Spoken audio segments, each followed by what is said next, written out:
भाग ब पाठ 9 भूमंडलीकरण या वैश्वीकरण, ग्लोबलाइजेशन। ऐसे तो हमें पढ़ना था भाग व का 10वां पाठ, लेकिन भूमंडलीकरण यह बीच बीच में हर चैप्टर में कुछ न कुछ आ जाता है, तो उससे बेहतर है कि भूमंडलीकरण को ही क्यों नहीं पहले पढ़ लिया जाए। इसीलिए पहले इसी का क्लास होगा। भूमंडलीकरण है क्या?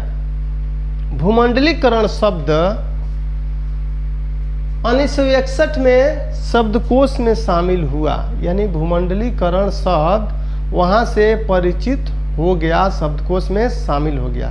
लेकिन प्रचलित कब हुआ? 1990 के दशक में आकर के वह प्रचलित हुआ। 1990 के दशक में दैनिक बोलचाल में प्रयोग होने लगा। 1991 में कह सकते हैं कि दुनिया में एक बड़ा चेंज आया, बड़ा परिवर्तन आया। कब? 1990 के दशक के बाद। 1991 में दुनिया जब दो ध्रुवों में बटा हुआ था, एक ग्रुप था अमेरिकी नेतृत्व में, एक ग्रुप था सोवियत यूनियन के नेतृत्व में। लेकिन 1991 में सोवियत रूस का विखंडन हो गया और इसी के साथ साम्यवाद का पतन शुरू हो गया और दुनिया में पूंजीवाद विजयी हुआ और उसी के साथ दुनिया में कुछ चीजें नए आ गई। शुरुआत हुआ किस चीज का? तो विश्व में उदारीकरण का लहर आ गया, शुरुआत हुआ उदारीकरण की शुरुआत हुआ, निजीकरण आया, भूमंडलीकरण शब्द आया। उदारीकरण, निजीकरण, भूमंडलीकरण की शुरुआत हो जाती है पूरे दुनिया में। शुरुआत हुआ, लेकिन 20वीं सदी का जब अंतिम चरण आया उस समय विश्वव्यापी स्तर पर उदारीकरण की लहर आ गई। अब उदारीकरण है क्या? उदारीकरण को संक्षेप में ऐसे समझ सकते हैं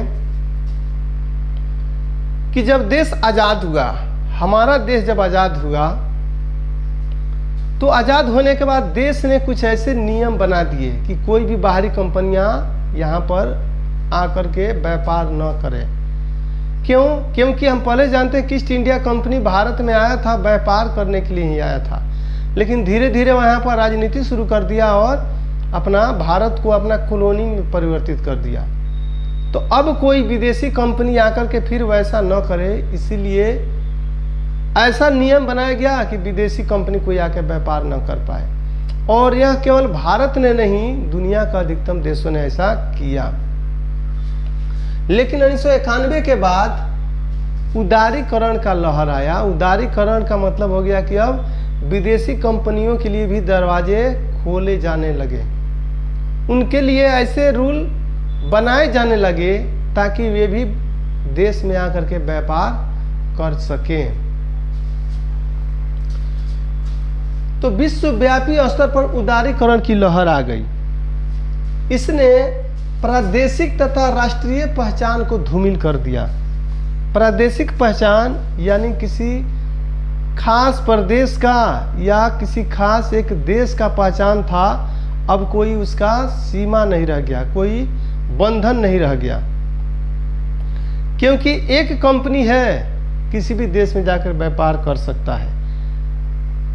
एक कंपनी है, एक ही कंपनी वो कई देशों में व्यापार कर सकता है। एक कंपनी है, उसका मुख्यालय अलग जगह, हेडक्वार्टर अलग जगह पर है, अलग देश में है, और काम दूसरे जगह पर होते हैं। यानी कह सकते हैं कि किसी सीमा पर वह नहीं अब रह गया, सीमा उसके लिए कोई मायने नहीं रखने लगा।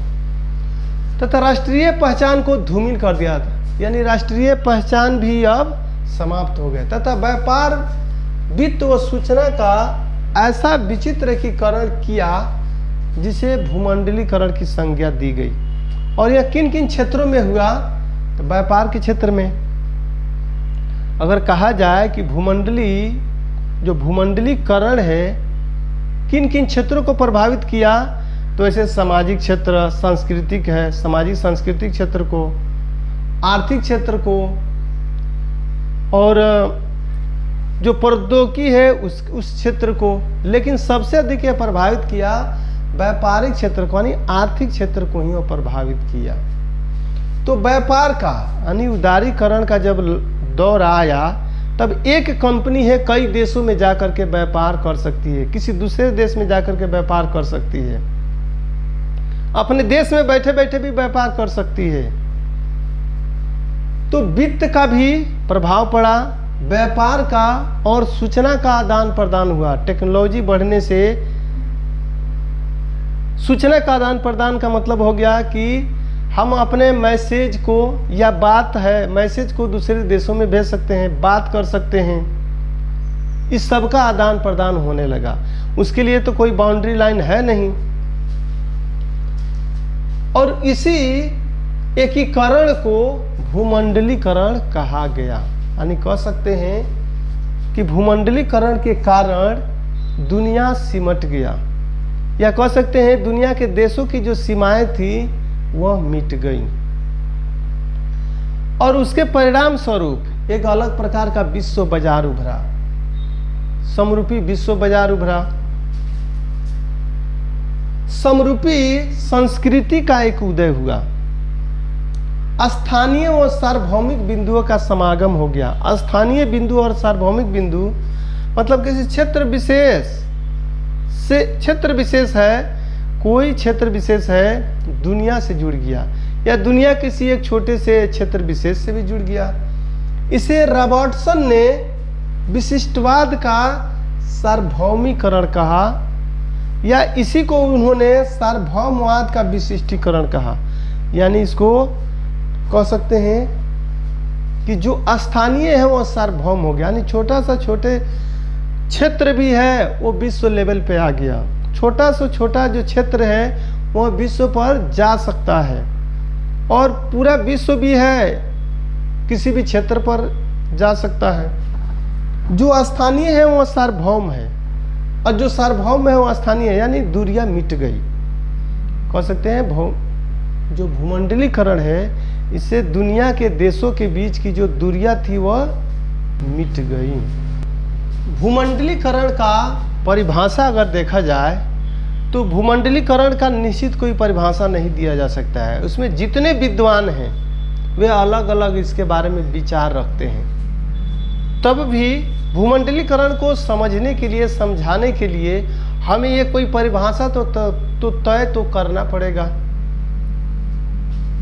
अब भूमंडलीकरण के बारे में लोगों का क्या विचार रहा है, क्या कथन है, उसको थोड़ा देखते हैं। भूमंडलीकरण से संबंधित कुछ कथन है, जैसे भूमंडलीकरण का अर्थ है विप्रादेशीकरण। जे सॉल्टे ने कहा है विप्रादेशीकरण मतलब प्रदेश का नहीं होना, यानी प्रदेश की सीमाओं का मिट जाना। यानी उनका कहना है कि भूमंडलीकरण में देश का, प्रदेश का सीमा मिट जाता है, समाप्त हो जाता है। कैसे मिट जाता है? जैसे अगर भूमंडलीकरण का हम कह सकते हैं कि आज का जो दौर है यह उसका बेस्ट एग्जाम्पल है कि आज हम घर बैठे किसी भी देश में स्थित अपने फ्रेंड से बात कर सकते हैं। अगर किसी एक देश का प्रधानमंत्री है और राष्ट्र को संबोधित करता है तो पूरे वर्ल्ड के लोग उसको देख सकते हैं। उसके लिए कोई लिमिट नहीं है, देश का, प्रदेश का कोई बाउंडेशन नहीं है, देखा जा सकता है, अपना विचार दिया जा सकता है। तो जे सॉल्टे का कहना है कि भूमंडलीकरण अर्थ है विप्रादेशीकरण। भूमंडलीकरण विश्व अर्थव्यवस्था का विस्तार है। कैसे?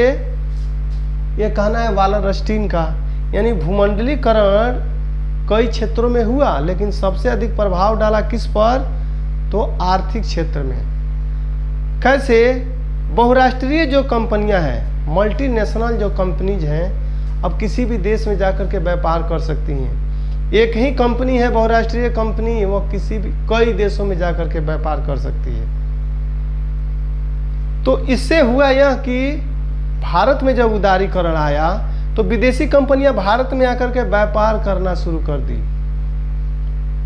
और उसी प्रकार भारत की भी जो कंपनियां हैं उनके कंपटीशन पर जब आ गई तो उनकी गुणवत्ता भी बढ़ाना पड़ा, गुणवत्ता भी बढ़ा और न केवल बाहरी कंपनियां भारत में आकर काम करने लगी बल्कि भारतीय कंपनियां भी विदेशों में जाकर के व्यापार करना शुरू कर दी। यानी कह सकते हैं कि विश्व अर्थव्यवस्था का विस्तार हुआ। भूमंडलीकरण का आशय है अंतर्निर्भरता के जाल के जटिल जाल का उभरना।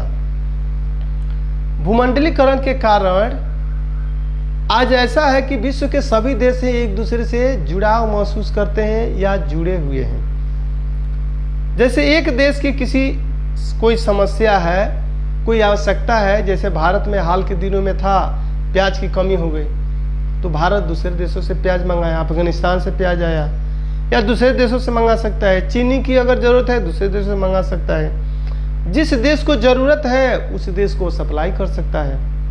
इससे होता यह है कि आपको आवश्यकता से अधिक अगर प्रोडक्शन है तो आप दूसरे देशों को बेच करके मुनाफा कमा सकते हैं। अगर आपके देश में किसी चीज़ की कमी है तो दूसरे देशों से ले करके आप अपनी कमी की पूर्ति कर सकते हैं। तो भूमंडलीकरण का आशय है अंतर्निर्भरता के जटिल जाल का उभरना। इससे सभी जो देश हैं एक दूसरे से जुड़ते जा रहे हैं, क्योंकि सभी देशों में सब चीज़ नहीं उगाया जाता है, सब चीज़ का निर्माण नहीं होता है, इसलिए सब एक दूसरे से कनेक्टेड होते जा रहे हैं। भूमंडलीकरण का केंद्र बिंदु यह है कि भौगोलिक दूरियों की प्रासंगिकता घटने लगी। यानी भूमंडलीकरण में जो भौगोलिक दूरियां वो घटने लगी। कहने का मतलब यह हुआ कि अब मायने नहीं रखता है कि हम किस देश में स्थित व्यक्ति से बात करना चाहते हैं। हम बिहार में हैं, बिहार में अगर पटना में कोई व्यक्ति उससे बात करना चाहते हो, अगर हम बिहार से दिल्ली में कोई व्यक्ति है उससे बात करना चाहें, चाहे बिहार से हम दुबई में कोई व्यक्ति हो या अमेरिका में कोई व्यक्ति हो, सबसे उसी तरीके आसानी से हम बात कर सकते हैं, पैसे का लेन देन कर सकते हैं। तो दूरियां अब समाप्त हो गई, भौगोलिक दूरियां को घटा दिया। एंड्रू डेविड का कथन है भूमंडलीकरण समय व दूरी को मिटाता है, समय को भी कम किया है। और भूमंडलीकरण में कई चीज़ें हैं जो प्रेरक का काम किया है। टेक्नोलॉजी है, हवाई यात्राएं हैं, सूचना प्रौद्योगिकी है, ये सब ने मिलकर के आज समय को भी घटा दिया है। जैसे अगर कोई विदेश में स्थित कोई कंपनी है और भारत में पूंजी भेजना चाहता है तो वो कुछ ही मिनटों में पैसे भेज सकता है, सेकेंडों में भेज सकता है। भारत में कोई व्यक्ति विदेश में है और भारत में पैसे भेजना चाहता है तो वह तुरंत वहाँ से भेजता है और भारत में वो पैसे प्राप्त हो जाते हैं। ईमेल किए जा सकते हैं, अपने मैसेज भेजे जा सकते हैं। तो दूरियों को, एक तो समय की भी बचत और दूरियां वो मायने नहीं रखता है, दूरियों को भी मिटाने का काम करता है भौगोलिकरण। भूमंडलीकरण एक ऐतिहासिक प्रक्रिया है जो मानव के सामाजिक संगठन में परिवर्तन करके दूर दूर के लोगों को जोड़ने का काम करता है। आज का दौर है हम घर बैठे दुनिया से जुड़े हुए हैं। अगर अमेरिका में कोई घटना घटती है तो हम परिचित हो जाते हैं, दुनिया के कोने कोने में वो न्यूज पहुंच जाता है। फ्रांस में आतंकवादी हमला हुआ तो वह दुनिया के कोने कोने पे पता चलता है, पर दुनिया के प्रत्येक कोने कोने से उस पर रिएक्शन आने लगते हैं।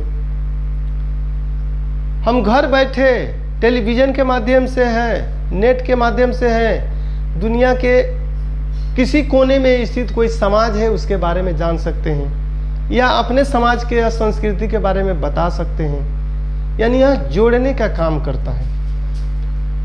ऐतिहासिक प्रक्रिया जो मानव के सामाजिक संगठन में भी बदलाव कर दे रहा है, दूर दूर के लोग समुदायों को जोड़ने का काम कर रहा है। वैलिस स्मिथ का कथन, भूमंडलीकरण आधुनिकता का अनिवार्य सहयोगी है।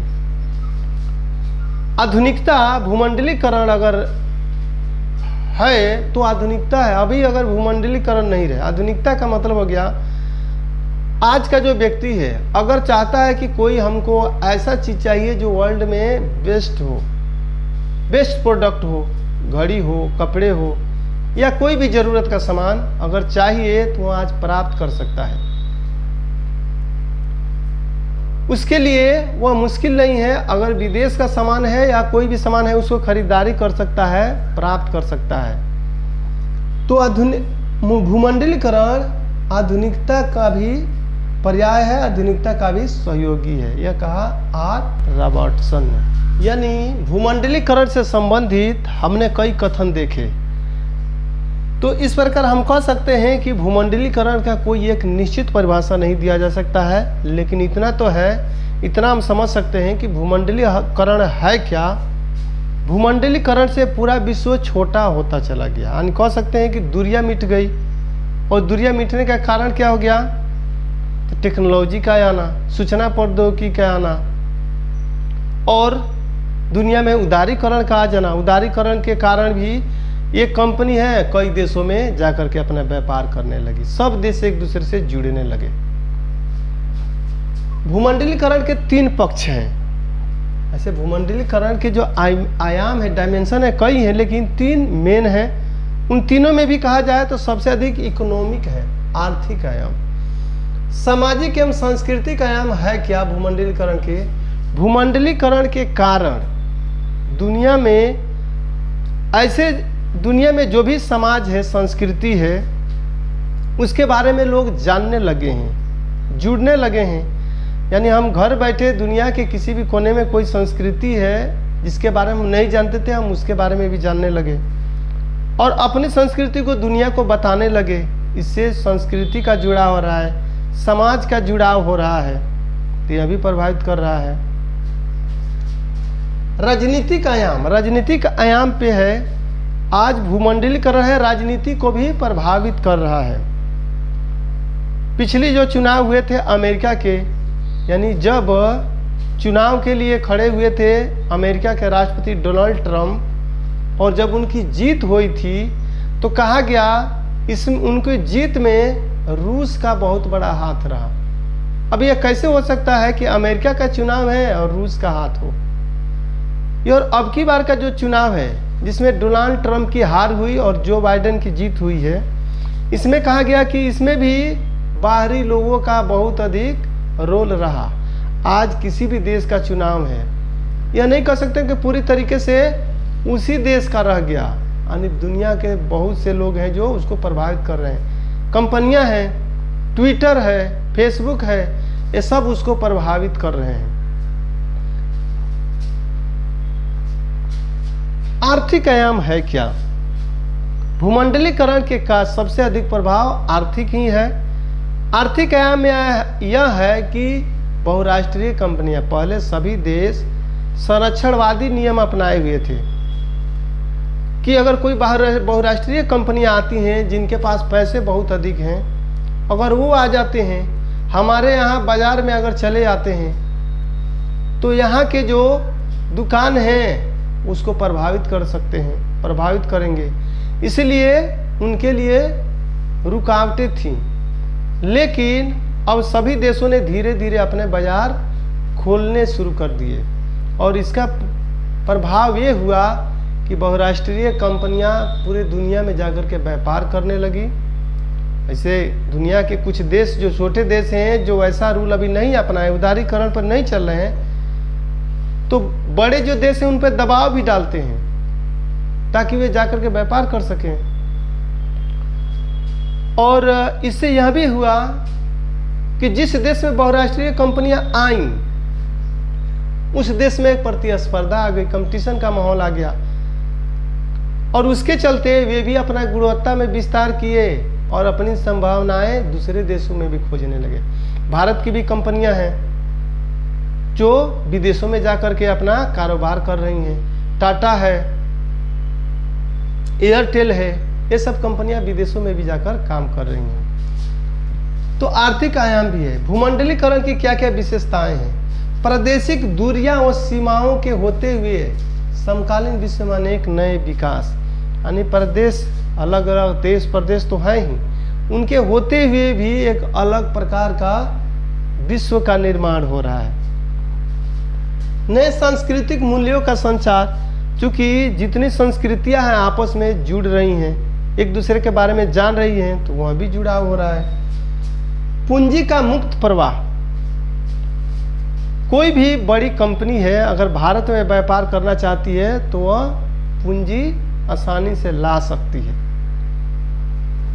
ऐसे जो बहुराष्ट्रीय कंपनियां हैं, एक ही बहुराष्ट्रीय कंपनी कई देशों पे एक साथ व्यापार करती है। वह देखती है किसी देश के साथ कहाँ पर बड़ा मार्केट है तो अपना तैयार माल को वहाँ पर कैसे बेचना है, भेजना है, कहाँ पर हमको उसको निर्माण करना है तो देखते हैं कि किस देश में है लेबर से संबंधित नियम है, उदार है, बेहतर है, तो उसी में उनको प्रॉफिट होता है, वहाँ पर वो अपना फैक्ट्री बना देते हैं। और इसके लिए पूंजी की जो आवश्यकता है, पूंजी का भी प्रवाह इसमें होता है, आसानी से हो जाता है। राज्य की प्रभुसत्ता प्रभावित हो रही है।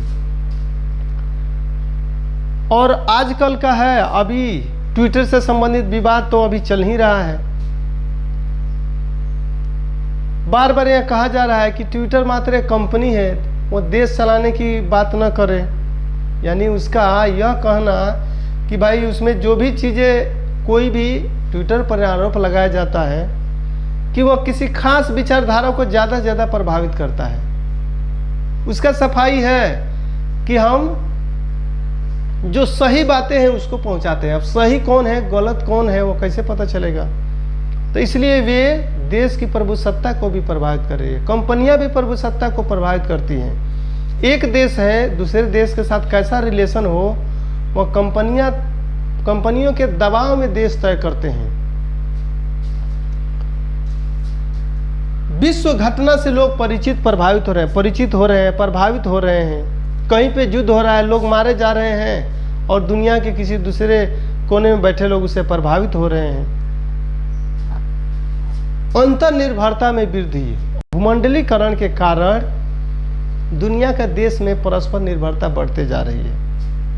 भूमंडलीकरण के पक्ष में क्या क्या तर्क दिए जा सकते हैं?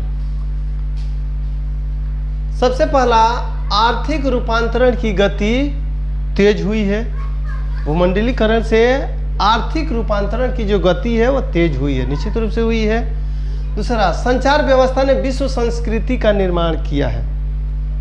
यानी जो विश्व संस्कृति है, आपस में आदान प्रदान होने से एक अलग संस्कृति का उभरना हुआ है। राष्ट्रों के बीच दूरियां कम हुई है। लोकतांत्रिक व्यवस्था मजबूत हुई है। ये हो गए इसके पक्ष में तर्क। भूमंडलीकरण के विपक्ष में क्या क्या तर्क दिए जा सकते हैं? पूंजीवाद का नवीनतम रूप है। पूंजीवाद का यह नवीनतम रूप है भूमंडलीकरण। यानी कह सकते हैं कि धीरे धीरे बड़े जो देश हैं, धनी देश हैं, कमजोर देशों पर इसी के बहाने, इसी उदारीकरण, भूमंडलीकरण के बहाने उस पर अपना अधिकार कर रहे हैं या उनका आर्थिक दोहन कर रहे हैं। भूमंडलीकरण के प्रभाव समान नहीं है। मैंने कह दिया कि आर्थिक रूपांतरण की गति तेज हुई है, लेकिन ऐसा नहीं है कि भूमंडलीकरण से सब जगह आर्थिक जो गति है वो एक ही समान तेज हुई है, एक समान नहीं है। यानी कह सकते हैं धनी और गरीब देशों के बीच की खाई को और यहाँ बढ़ा दिया है। एक धनी व्यक्ति गरीब व्यक्ति के बीच की खाई को यहाँ बढ़ा दिया है।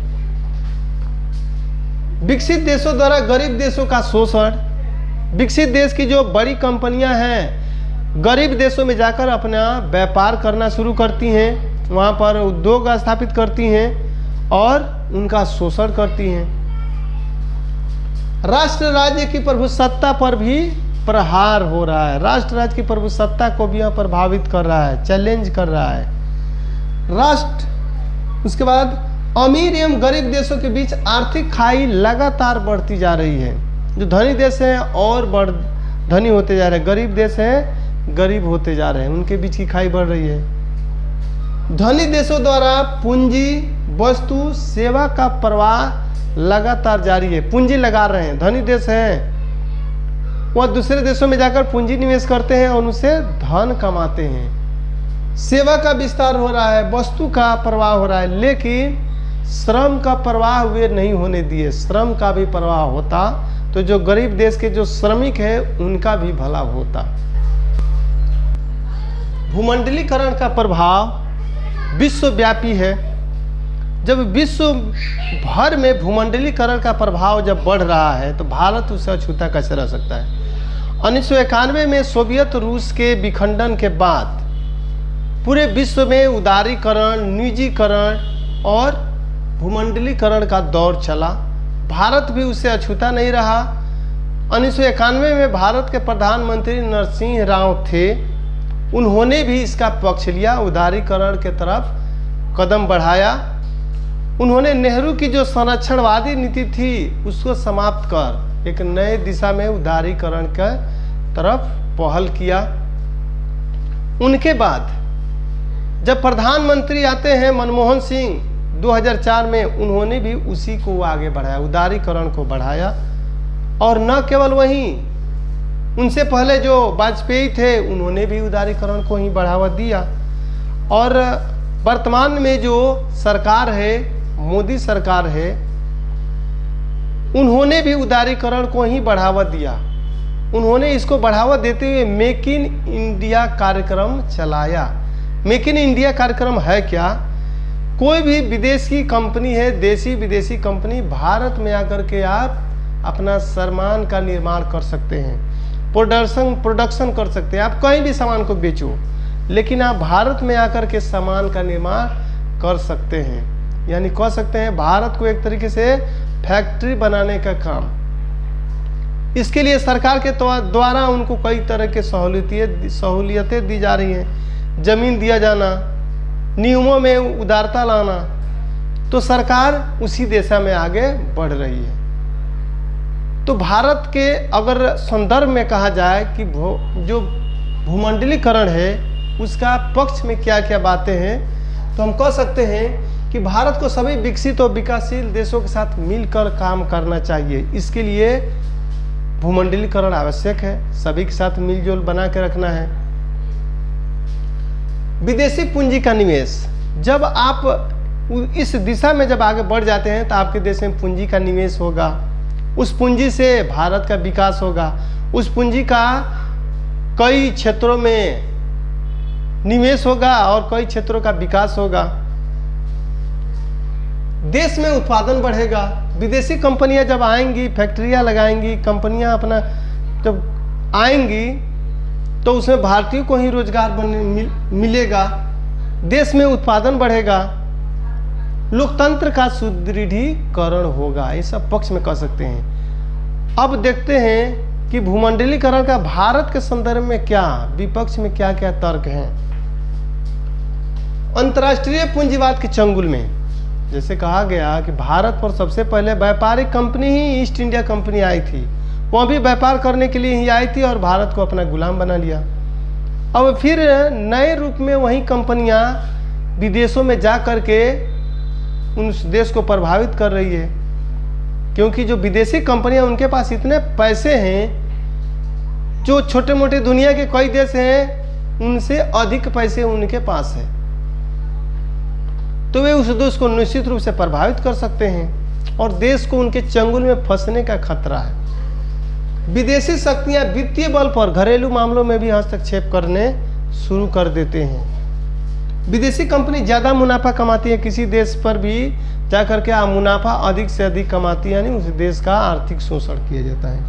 नए प्रौद्योगिकी, जो विदेशी कंपनियां आती हैं तो अपने साथ नई नई प्रौद्योगिकी भी लाती है, उससे बेरोजगारी की समस्या भी आ रही है।